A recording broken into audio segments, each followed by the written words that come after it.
참 기쁜 시간입니다. 다시 한번 우리 성경 말씀, 우리의 성경 공부할 수 있도록 귀한 시간 하나님께서 허락해 주셨는데요. 오늘은 하나님의 성경 교리 공부 중에 하나님의 도덕적 속성들에 대한 말씀을 지난 수요일날 우리 성경 공부에서 한 부분 그 이후에 그 뒷부분의 말씀들을 같이 나누도록 하겠습니다. 여러분 프린트 우리 전사님 준비해서 주셨을 텐데요. 로마서 3장 25절인데 프린트에 나와 있는 말씀을 같이 읽겠습니다. 오늘 오전에도 같이 우리가 살펴봤던 구절인데요. 로마서 3장 25절 같이요. 이 예수를 하나님이 그의 피로써 믿음으로 말미암는 화목제물로 세우셨으니 이는 하나님께서 길이 참으시는 중에 전에 지은 죄를 간과하심으로 자기의 의로우심을 나타내려 하시니. 아멘. 그래서 우리 하나님에 대해서 공부할 때 제일 먼저 우리는 하나님의 존재에 대해서 배워야 됩니다. 그래서 하나님의 존재에 대해서는 성경이 변증하지 않고 어떻게 한다고 했죠? 선포하는 거죠. 하나님이 계시다라고 선포하고 계시고 그 다음에 하나님은 우리가 알 수 있나요? 예. 하나님에 불과했어. 하나님 우리 알 수 없지만 하나님께서 우리에게 보여주시는 만큼은 우리가 알 수 있습니다. 그것을 계시라고 하죠. 그래서 우리 하나님의 존재에 대해서 그 다음에 존재를 배우고 난 다음에는 하나님의 본성에 대해서 배워야 됩니다. 하나님은 무한하신 분이시고 영이시고 인격이시고 동일체이시다라고 하는 거 우리가 같이 공부했고요. 그 다음에 이제 하나님의 속성과 이름인데 하나님의 속성은 또 둘로 나누어집니다.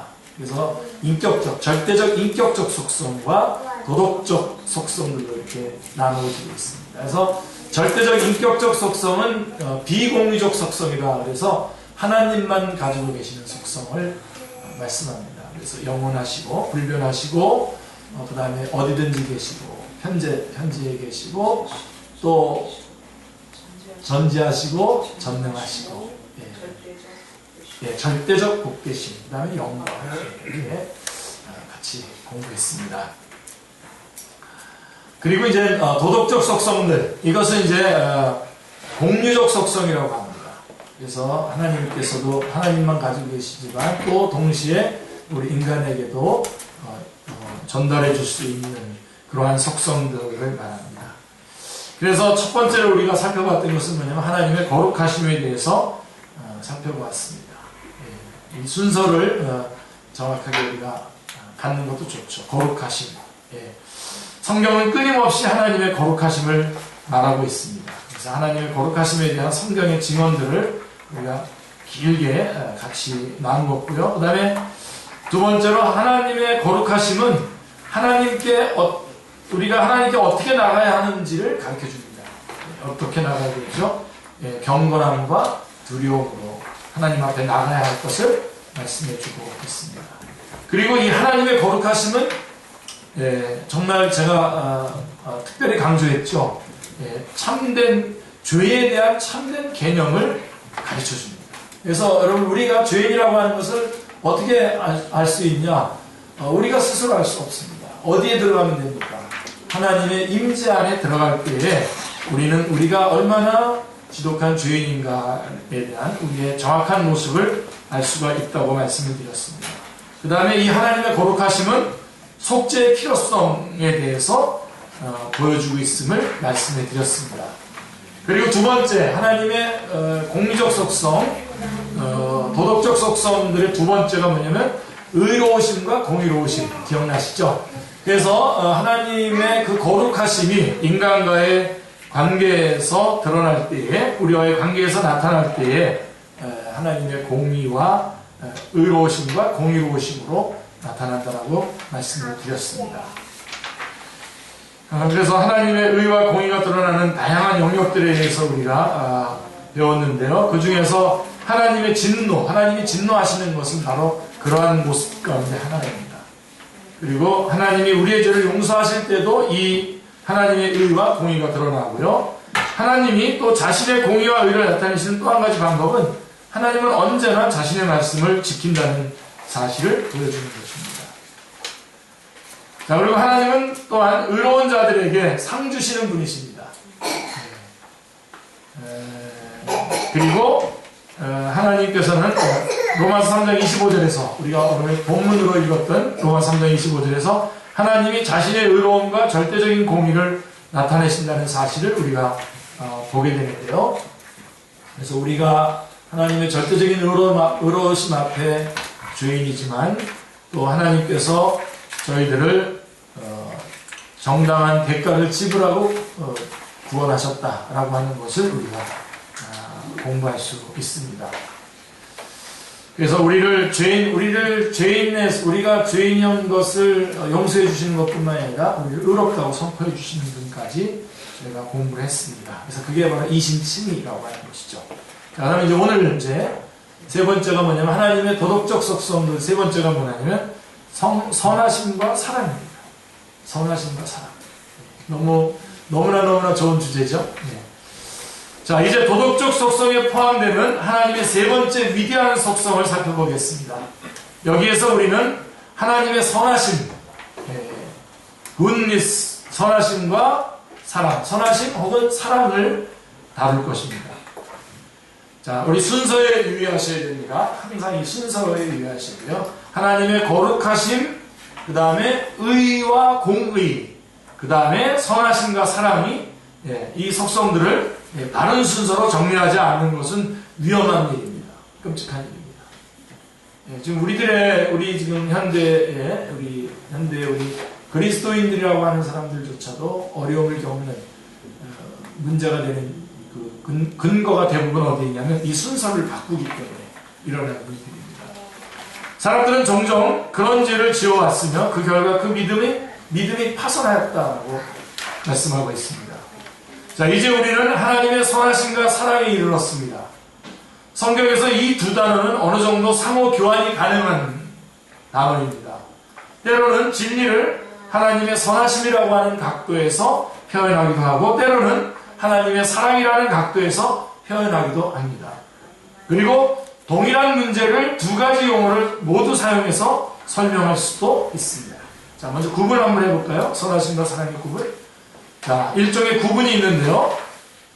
하나님의 선하심은 하나님으로 하여금 그분의 모든 피조물을 관대하고 친절하게 다루도록 하는 하나님의 완전하심입니다. 이것을 하나님의 선하심이라고 말합니다. 그래서 로마서 11장 22절에 보면 그러므로 하나님의 인자하심과 준엄하심을 보라 라고 사도 바울은 말씀하고 있습니다. 여기서 인자하심이 바로 goodness입니다. 선하심. 그리고 시편 145편 9절에 보시면 여호와께서는 모든 것을 선대하시며 good all 이렇게 되어 있습니다. 여호와께서는 모든 것을 선대하시며 그 지으신 모든 것에 긍휼을 베푸시는도다 라고 말씀하고 있습니다. 그래서 성경을 읽을 때 인자, 선하심 등의 용어에 주의하시길 바랍니다. 그러면 그 용어들이 일반적으로 하나님의 관대함이라는 개념을 포괄하고 있는 것을 발견하게 될 것입니다. 자, 하나님의 사랑은 그분이 자신을 다른 존재에게 영원토록 전달하시도록 만드는 속성입니다. 다시 한번요. 굉장히 중요한데요. 하나님의 사랑은 그분이 자신을 다른 존재에게 영원토록 전달하도록 만드는 속성입니다. 성경은 하나님의 사랑 스스로가 자신을 전달한다는 사실을 아주 분명하게 밝히고 있습니다. 하나님은 영원하시며 하나님은 영원한 사람이십니다. 아멘. 덧붙여서 말하면 이 사실은 우리를 삼위일체의 교리로 인도하는 것이죠. 여러분, 사랑이라고 하는 것은 아시죠? 사랑이라고 하는 것은 상대가 있어야 있잖아요. 하나님은 사랑이시다라고 할 때부터 벌써 이것은 삼위일체의 하나님을 이것이 벌써 증명해주고 있는 것을 보게 됩니다.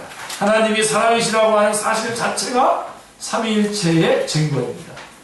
하나님은 영원하시고 또한 영원하신 사랑이시기 때문에 그분이 언제나 사랑했던 누군가가 반드시 있어야만 합니다.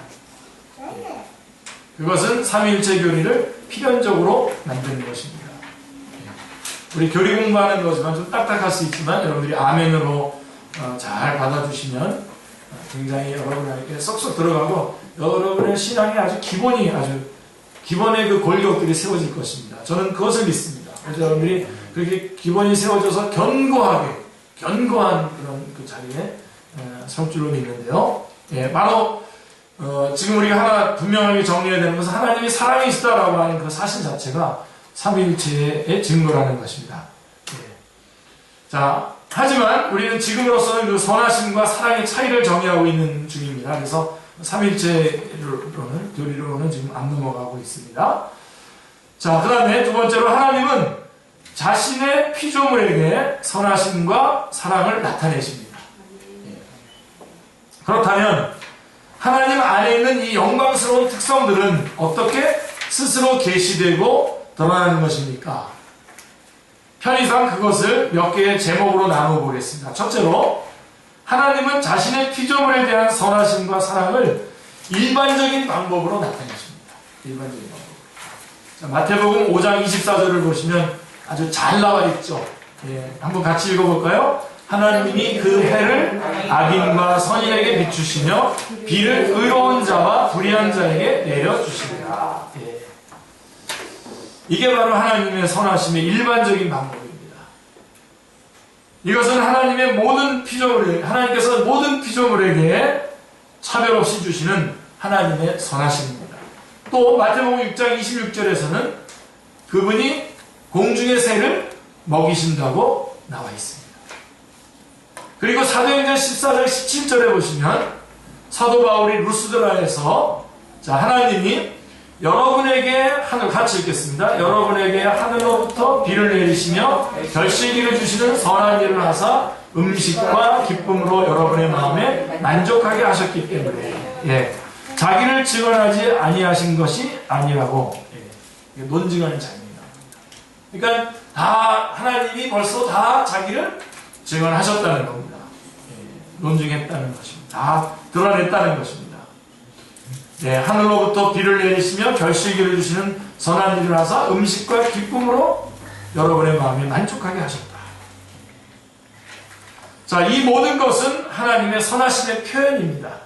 하나님이 악인에게도 의인에게도 같이 비를 내리시는, 심지어 사람들이 하나님을 잊어버렸을 때에도, 그리고 하나님에 대한 그들의 지식을 잃어버렸을 때에도 하나님은 그런 식으로 그들에게 계속 선을 베푸셨습니다. 그래서 하나님의 이 선하심은 이렇게 드러날 때에 일반적인 방법으로 드러나셨다 하는 것이고, 두 번째로, 은혜는 하나님의 선하심과 사랑의 표현입니다. 은혜. 예. 하지만 이번에는 이보다 더 특별하고 훨씬 영광스러운 사실을 우리가 접근해 보겠습니다. 일반적인 방법도 있고, 또 하나, 또 계속해서 하나님의 선하심과 사랑이 스스로를 드러내는 두 가지 방법을 성경은 하나님의 은혜라고 부릅니다. 예, 두 번째 방법, 두 가지 방법이 아니라 일반적인 방법이 있고, 두 번째는 은혜입니다. 하나님의 은혜. 자, 목사이자 찬송가 작시자인, 찬송가 주의 말씀 받은 그날, 주의 말씀 받은 그날, 그 찬송, 그 찬송가의 작시자인 필립 도드리지는 이 단어를 생각하고는 은혜, 그것은 내 귀의 매력적인 소리, 아름다운 가라기로다 라고 부르짖고 있습니다. 은혜보다 더 영광스러운 말은 없습니다. 예, 사실은 이 은혜 때문에 우리 구원받았지 않습니까? 그죠? 은혜, 성경에서 그처럼 계속적으로 발견되는 이 위대한 단어는 그것을 받을 자격이 전혀 없는 사람들을 향하신 하나님의 선하심, 사랑이십니다. 아멘. 예. 하나님의 선하심, 하나님의 사랑이 받을 수 없는, 자격 없는 자들에게 베풀어진 사랑, 은혜, 그것이 바로 하나님의 선하심입니다. 그것은 하나님과 그분의 사랑에 대한 모든 권리를 빼앗겨 심판과 정죄를 받아 마땅한 사람들을 향하신 하나님의 공로 없이 주어지는 선하심과 사랑입니다. 할렐루야. 은혜를 찬양합니다. 성경은 우리에게 주어진 모든 복의 원천은 하나님의 은혜라고 가르칩니다. 모든 것은 영원하고 끊임없는 은혜의 샘에서 나옵니다. 에베소서의 처음 2장에 나오는 이 단어를 자세히 주의 깊게 연구해 볼 것을 강력히 권합니다. 에베소서 1장, 2장을 쭉 읽으시면서 이 은혜에 관한 부분을 잘 점검해 보시길 바랍니다. 모든 선하심, 모든 은혜, 이 놀라운 하나님의 은혜요. 할렐루야. 사도 바울은 디도에게, 디도서 3장에 보면, 2장 11절에 보면, 모든 사람에게 구원을 주시는 하나님의 은혜라고 말씀하고 있습니다. 이게 은혜입니다. 모든 사람에게 구원을 주시는 하나님의 은혜. 그리고 디도서 3장을 읽어보십시오. 그건 역시 하나님의 은혜에 대한 강력한 장엄한 진술입니다. 그래서 여러분, 저는 지금 에베소서 1, 2장, 그 다음에 디도서 1, 3장 지금 권하고 있는 것입니다. 여러분들이 한번 읽으면서 쭉 묵상을 해보시면 참 좋습니다. 자, 이 말씀들을 읽고 그분이 주 예수 그리스도 안에서 계시하신 하나님의 놀라운 사랑과 선하심을 깨달아 예배 가운데 기뻐하고 거기 여러분들이 푹 잠겨보시기를 바랍니다. 주님의 이름으로 축원합니다. 그 다음에 자비, 이제 은혜를 얘기했는데 자비는 하나님의 선하심과 사랑의 표현입니다. 자비. 그래서 하나님의 선하심과 사랑의 그 다른 표현이 뭐냐? 하나님의 자비하십니다. 자비, mercy. 달리 표현할 말을 찾는다면 그것은 하나님의 인자하십니다. loving kindness. 그래서 인자하심, 하나님의 부드러운 긍휼, tender compassion 이렇게 표현할 수가 있겠습니다. 자, 이 모든 단어는 나름대로 특별한 의미를 다 지니고 있죠. 자, 우리는 많은 서신서의 인사말에 은혜와 자비와 평강이라는 말이 나온다는 사실을 알고 있습니다. 그러므로 자비와 은혜는 같은 말이 아닙니다. 자, 그렇다면 자비는 무엇이겠습니까? 은혜와 자비 그랬을 때 자비는 뭡니까? 그것은 자신들의 죄의 결과로 비참함 혹은 괴로움에 빠져있는 사람들에게 그들의 공로와는 상관없이 주시는 하나님의 선하심 혹은 사랑으로 정의할 수 있습니다. 자비라는 단어를 정신을 바짝 차리고 살펴보면 그 말이 그런 의미임을 알게 되는 것입니다. 다시 한번요. 비참함, 자신의 죄의 결과로 말미암아 비참함과 괴로움에 빠져있는 사람들에게 그들의 공로와는 전혀 상관없이 하나님께서 주시는 선하심, 사랑, 이것이 바로 자비입니다. 시편 103편에는 하나님의 자비에 대해서 몇몇 영광스러운 진술이 나오는데요. 103편에 보시면 여러분 한번 참고해 보시기 바랍니다. 그리고 누가복음 서론에서는 1장이죠. 이런 말을 볼 수 있는데요. 그 종 이스라엘을 도우사 긍휼히 여기시고 기억하시되, 긍휼히 여긴다는 때 그 긍휼이가 바로 mercy입니다. 자비입니다. 그리고 누가복음 1장 77절 78절에서는 세례 요한이 보내심을 받은 이유가 우리 하나님의 긍휼로 인해 주의 백성에게 그 죄사함으로 말미암는 구원을 알게 하는 것이라고 했습니다. 거기에 우리 하나님의 긍휼로라고 하는 말, 그리고 주의 백성에게 죄사함으로 말미암는 구원을 얻게 하는 것이라고 말씀하고 있습니다. 바로 이게 자비입니다. mercy입니다. 신약 서신서들에서도 끊임없이 하나님의 자비에 대한 언급을 발견할 수 있는데요. 사도 바울은 이렇게 말합니다. 로마서 9장 18절에 이렇게 말씀합니다. 그런즉 하나님께서 하고자 하시는 자를 긍휼히 여기시고, have mercy, 긍휼히 여기시고 하고자 하시는 자를 완악하게 하시는다, 이렇게 말씀하십니다. 하나님은 하고자 하시는 자를 긍휼히 여기신다라고 말씀하고 있습니다. 무엇보다도 각 서신의 인사말에서 자비에 대한 언급을 우리는 찾아볼 수가 있는 것입니다. 바로 이 자비가 하나님의 사랑, 선하심과 사랑의 하나의 표현인 것입니다. 그 다음에 이 하나님의 선하심과 사랑의 표현이 또 뭐가 있을까요? 제가 너무나 강조하는, 굉장히 강조하는 것이죠. 인내와 오래 참음입니다. 하나님의 인내와 오래 참음이 바로 하나님의 선하심과 사랑의 표현입니다. 하나님의 선하심과 사랑을 구성하는 또 하나의 세부 항목, 하나님의 인내와 오래 참으심, patience, long suffering, 같은 뜻이죠. 하나님의 인내와 오래 참으심. 이 또한 얼마나 영광스러운 일입니까? 영광스러운 것입니까? 만약에 그것이 없었다면, 하나님의 이 인내와 오래 참으심이 없었다면, 우리 중에 아무도 이 시간 여기 있을 수 없을 것입니다. 아멘입니까? 하나님이 오래 참지 않으셨다면 우리는 모두 진멸되어 버렸을 것입니다. 사실은 우리가 기억해야 될 것은 하나님이 오래 참고 계시다라고 하는 것을 우리가 기억해야 됩니다. 이걸 기억할 때 우리가 방자히 불지 않고 하나님 앞에서 바른 자리로 바로 돌아오게 되죠. 하지만 하나님은 오래 참으십니다. 정말 오래 참으십니다. 이것이 무엇을 의미하겠습니까?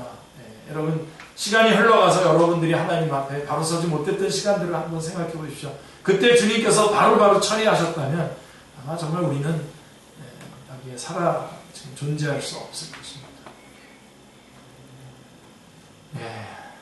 하나님께서 완악하고 그 다음에 악한 자들을 참으신다는 의미입니다. 이것은 참으신다는 것입니다. 하나님은 그래서 여러분 오늘 우리들이 이 도덕적 속성은 우리들에게도 우리들에게 있을 수 있는 속성 아닙니까? 우리들에게서 가장 중요하게 요구되는 속성이 바로 이 오래 참음입니다. 사도 바울도 그랬죠. 사도에 된 그 가장 중요한 표시로 가장 먼저 꼽는 그 덕목이 바로 이 오래 참음입니다. 오래 참. 하나님은 하나님의 모든 은혜와 자비에도 불구하고 여전히 하나님께 죄를 짓고 있는 죄인들에게 관용을 보이십니다. 바로 이게 오래 참으십니다. 사도 바울은 이렇게 표현했어요. 로마서 2장 4절 같이 읽어보겠습니다. 혹내가 하나님의 인자하심이 너를 인도하여 회개케 하심을 알지 못하여 그의 인자하심과 용납하심과 길이 참으심이 풍성함을 멸시하느냐. 사도 바울은 또 이렇게도 말했어요. 로마서 9장 22절 같이요. 만일 하나님이 그의 진노를 보이시고 그의 능력을 알게 하고자 하사 멸하기로 준비된 진노의 그릇을 오래 참으심으로 관용하시고, 오래 참으시고 관용하시고, 진노하는데도 오래 참으시고 관용하셨다는 거죠. 사도 베드로는 하나님이 전에 노아의 날 방주를 준비할 동안 하나님이 오래 참고 기다리실 때에 복종하지 아니하던이라고 이렇게 사람들에게 인내하셨다는 말로 이 사실을 분명하게 표현하고 있습니다. 그리고 그의 두 번째 서신 베드로 후서에는 3장 15절이죠. 우리 주의 오래 참으심이 구원이 될 줄로 여기라 라고 하는 유명한 말씀이 기록되어 있습니다.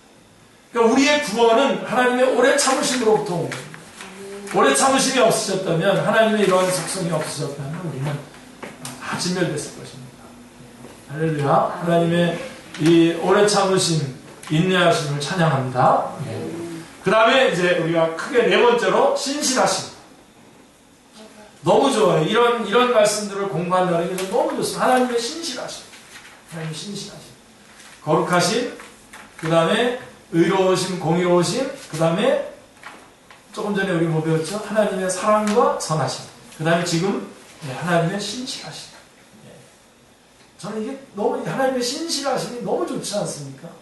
그래서 저 찬송, 그 찬송 되게 좋아해요.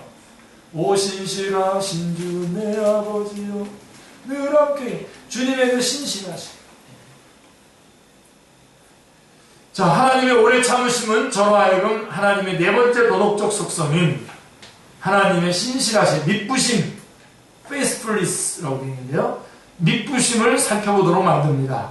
이 속성은 어떤 의미에서는 하나님의 의와 공의 안에 포함되며 하나님의 불변성의 개념에도 들어갈 수 있겠죠. 그죠? 하나님의 불변하심, 바로 신실하심, 성실하심을 말하는 거죠.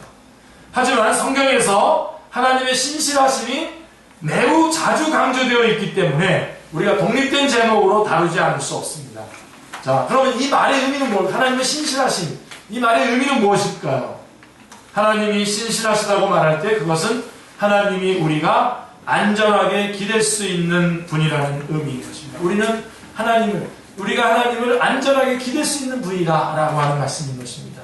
아멘. 제가 이 말씀 하면 여러분 기억나시죠? 제가 여러분에게 한번 컬럼으로 한번 보냈던 거 기억나지 않습니까? 그것은 하나님이 갑자기 손을 놓아버리거나 우리를 저버리리라는 의심은 조금도 없이 우리가 절대적으로 의존할 수 있는 분, 우리가 의지할 수 있는 분, 우리가 안전하게 머물 수 있는 분이라는 것을 의미합니다. 자, 성경에는 이에 대한 몇 가지 영광스러운 진술들이 나오는데요. 성경은 하나님의 신실하심이 하늘에까지 미친다고 했습니다. 시편 36편 5절. 이런 구절은 여러분 암송하고 싶겠죠, 그죠? 예, 제가 이런 구절은 다 암송 구절에 다 넣어놨어요. 그래서 아마 우리 청년부에서 다시 이제 계획을 세우겠지만 우리 암송대회도 한번 하기로 원합니다. 너무너무 이 말씀 한 구절이 이런 주님의 그 신실하심에 관한 이런 말씀 한 구절이 정말 절망 가운데 있었던 우리들을 확 살리는 그런 경험을 저 자신이 많이 하고 제가 성경을 보내서 그 받은 사람들이 그러한 간증들을 하는 것을 보게 됩니다. 이번에도 한 군데 제가 어디입니까? 익산이죠. 익산에 가서 말씀을 전했을 때 거기 제 글을 받고 있는 분이 어쩌면 그렇게 나의 상황을 보고라도 계시는 것처럼 적절한 말씀들을 보내주신다고 이렇게 말하는데 그게 아니에요. 그분이 그렇게 고백해서 저도 감사하긴 한데 적절한 말씀이 우리 주님의 말씀은 항상 적절합니다. 네. 그래서 그분이 이 하나님의 말씀을 이렇게 받았을 때 정말 그렇구나. 내가 다시 제가 정말 사역자로 내가 다시 힘차게 일어나야 되겠구나. 그런 결단을 여러 번 했다는 거예요. 제가 말씀을 전하는 우리 그 직장에서 말씀 전하는데 그 직장에서 말씀 전하는 분도 제 그 글을 받으면서 목사님 제 남편에게도 보내주세요. 남편과 같이 주님 앞에 헌신하고 싶은데 목사님의 말씀을 받을 때마다 정말 헌신해야 되겠구나. 주님 앞에 더 드려져야 되겠구나 하는 것을 결단하면서 남편 전화번호를 알려주면서 보내달라고 하는 사람이 있어요. 그래서 보내줍니다. 고마워하고 같이 헌신하는 그런 귀한 시간들을 그런 결단들을 간증으로 듣게 됩니다.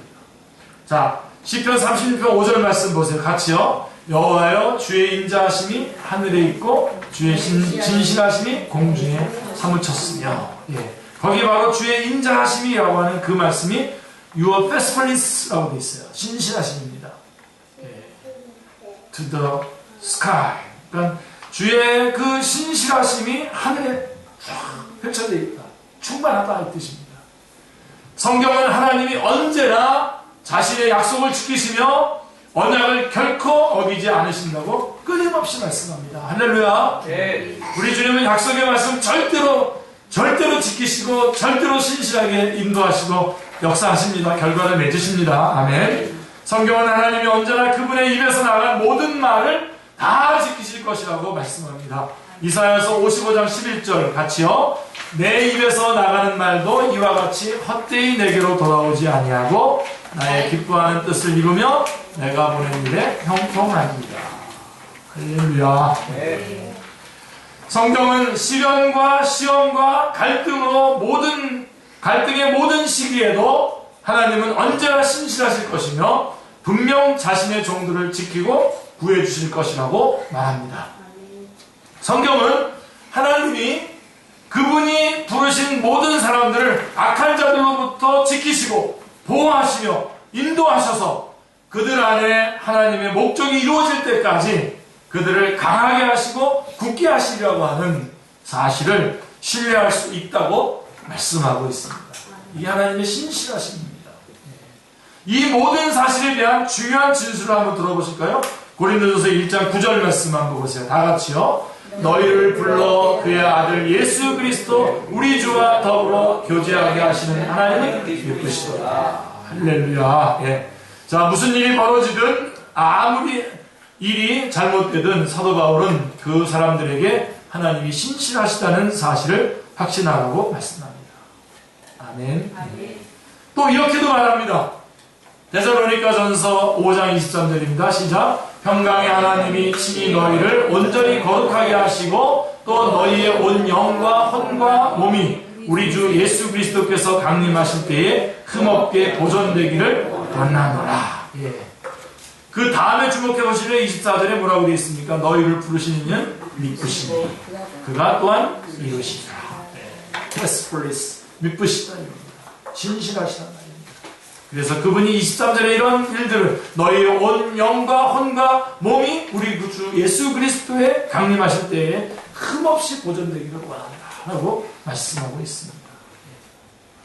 이것은 절대적으로 확실합니다. 아멘. 그 무엇보다도 하나님을 우리는 막지 못합니다. 그 무엇도 하나님이 약속하신 일을 그만두도록 하지 못합니다. 그 무엇도 하나님이 우리에게 대해서 계획하신 일을 변경시키지 못합니다. 우리가 하나님의 자녀라면 우리의 궁극적 운명은 절대적으로 확신합니다. 아멘. 네, 우리는 여기서 우리가 좀 약간 시시하게 살아가는 것 같지만 주님께서는 그 영광스러운 장소에 우리 모두를 거기에다 초청하실 것이고 우리는 거기에 설 것입니다. 그래서는 아무도 못 바꿉니다. 우리에게 놀라운 위로를 주는 또 하나의 위대한 말씀이 있죠. 우리는 하나님께 죄를 범했습니다. 우리는 스스로 용서할 수 없으며 무엇을 해야 하는지도 알지 못합니다. 하지만 우리의 소망이 여기 있는데요. 이것인데요. 요한일서 1장 9절 유명한 말씀이죠. 시작. 만일 우리가 우리 죄를 자백하면 그는 미쁘시고 의로우사 우리 죄를 신실하시기에 우리 죄를 사하신답니다. 우리는 미쁘시다. 페스플리스 그분은 신실하셔서 우리를 죄에서 사하신다라고 말씀하고 있는 것입니다. 하나님은 자신이 이 일을 하시겠다고 말씀하셨습니다. 말씀하셨기 때문에 또한 그대로 하실 것입니다. 그분은 신실하십니다. 그러므로 우리는 걱정할 것이 없습니다. 하나님의 신실하심에 자신을 맡기고 마귀에게 말하십시오. 우리가 이미 죄사함을 받았다는 것을, 우리의 죄를 이미 자백했다는 것을, 그리고 하나님의 신실하심이 우리가 용서받은 것을 보장하고 계시다는 사실을 말하시기 바랍니다. 자, 그럼 믿음이란 뭐냐? 제가 여러분들에게 한번 보냈고 여러분들이 참 좋아했던 거죠. 믿음은 하나님의 신실하심에 매달리는 것입니다. 네, 이게 믿음입니다. 내 쪽에서가 아니라 하나님의 신실하심, 거기를 붙잡는 거예요. 네. 하나님의 신실하심에 대하여 다음과 같이 요약하겠습니다. 우리 주님께서는 제자들을 돌아보시면서 이렇게 말씀하셨어요. 마가복음 11장 22절에 보면 하나님을 믿으라 이렇게 되어 있습니다. 킹 제임스 버전에는 이렇게 되어 있어요. Have faith in God. 네, 믿음을 가져라. Have faith in God. 하나님 안에서 믿음을 가져라. 하지만 위대하고 경건한 허드슨 테일러, 중국 선교의 아버지죠. 중국 선교의 허드슨 테일러는 언제나 그것을 하나님을 믿으라라고 번역하기보다는 하나님의 신실하심에 매달리라 라고 번역해야 된다고 말했습니다. Hold on to the faithfulness of God. 이런 정도는 하나 애워두시면서 여러분 마음에 새겨두시길 바랍니다. 네, 이게 무슨 말씀이냐면요. 네, 여기서는 허드슨 테일러의 생애와 사역의 좌우명이 되었는데요. 물론 후자의 표현 역시 하나님을 믿으라는 것입니다. 하지만 이것을 하나님을 믿으라고 표현하면 강조점이 우리가 믿는, 우리 쪽에서 뭔가 붙잡는 것 같아요. 우리 쪽의 신실하심에다가 거는 것 같잖아요. 네. 그래서 허드슨 테일러는 그렇지 않다는 겁니다. 그렇지 않습니다. 중요한 것은 하나님의 신실하심입니다. 당신 자신 안에 믿음이 없다고 하더라도 하나님의 신실하심에 매달리십시오. 네. 아멘. 네. 나는 제로라고 하더라도 하나님의 신실하심에 매달릴 때 우리는 항상 100입니다. 그죠? 아멘. 하나님은 불변하십니다. 하나님은 신실하십니다. 그분은 결코 변하지 않으실 것입니다. 아멘, 아멘, 아멘. 그것이 바로 하나님을 믿는다는 말의 진정한 의미입니다. 우리에게 어떤 일이 일어나든 우리가 어디에 있든 하나님의 신실하심에 매달리십시오. 아멘. 자, 그래서 우리가 이제 마무리할 텐데 하나님의 속성 부분 마무리하는데 우리가 하나님의 속성을 살펴볼 때 주의해야 될 사항은 뭐냐면 너무 서두른 것이 유감스럽긴 하지만 지금까지 하나님의 속성들을 우리가 살펴보았습니다. 이 주제를 마무리하기 전에 다시 한번 우리가 강조해야 될 것이 있습니다. 자, 명확성과 지적인 이해를 위해서 그 속성들을 하나씩 살펴봤죠, 우리는. 근데 여러분들 이렇게 하나씩 살펴보니까 어떻습니까? 한 가지로 이렇게 따로따로 띄워놓게 됩니까? 어떻게 됩니까? 예. 따로따로 분리시켜서는 안 됩니다. 이게 다 하나입니다. 하나님을 생각할 때 그것들 중에 어느 하나도 따로 분리시켜서는 안 됩니다. 다 한 가지로 다 종합적으로 다 하나님에게 계신 겁니다. 그게 하나님이십니다. 예. 하나님은 동시에 그 모든 속성을 전부 가지고 계십니다. 아멘. 하나님은 동시에 그 모든 속성을 전부 가지고 계시단 말이에요. 그러므로 하나님의 속성을 다른 속성과 대치시켜서는 결코 안 됩니다. 하나님은 거룩하시면서 언제나 그리고 동시에 자유로우십니다. 아멘. 예. 제가 이것을 강조해야 하는 이유는 하나의 우리의 제한된 지성과 제한된 이해 때문에 우리가 이런 구분들을 할 수밖에 없기 때문입니다. 하지만 하나님 자신을 어떻게든 나누는 것은 절대로 있을 수 없는 일입니다. 물론 우리가 실제로 그렇게 할 수는 없습니다만은 이 일에 있어 오류를 범하여 그 결과 멸망에 이를 수도 있습니다. 그러므로 하나님이 이 모든 속성 안에 전체로 거하시며 하나님은 이 모든 속성을 동시에 소유하신다는 사실을 항상 기억하십시오. 꼭 전체적으로 보셔야 됩니다. 이거 전체적으로 안 보고 구분해가지고 하나만 강조하다가 이단에 빠지는 사람들은 많습니다. 그분의 사랑은 거룩한 사랑입니다. 거룩한 사랑입니다. 그것을 잊어버리고 하나님의 사랑을 그분의 공의와 대립시키는 것은 큰 비극입니다. 절대로 그래서는 안 됩니다. 하나님 안에 있는 모든 것은 사랑입니다. 하나님 안에 있는 모든 것은 모두 언제나 공의롭고 의롭습니다. 우리는 하나님 안에 있는 균형의 완전성을 우리의 사고에도 항상 유지해야만 합니다. 그럽니다. 하나님의